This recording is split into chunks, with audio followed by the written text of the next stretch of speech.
26-masala.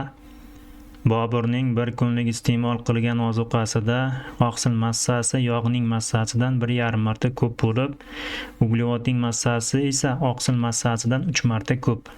Barcha mahsulotlardan 3390 kilokaloriya energiya ajralgan bo'lsa, Boburning qancha gram oqsil iste'mol qilganini aniqlang.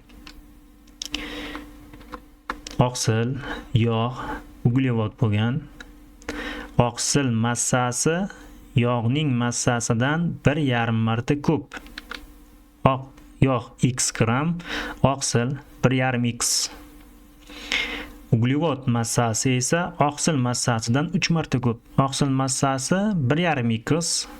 Shuni 3 ga ko'paytirsak 4,5x uglevod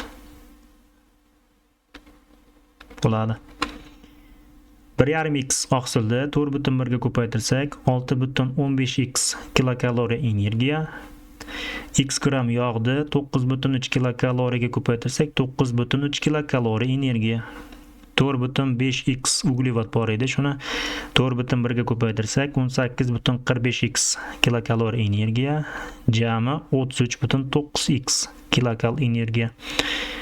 Barcha mahsulotlardan 3390 kilokaloriya energiya hosil bo'lgan. X ni topsak 100 kelib chiqadi. Bizdan qancha gram oqsil iste'mol qilingan degan uchun oqsil 1,5x edi. 100 ni ko'paytirsak 1,5 ga 150 gram oqsil kelib chiqadi.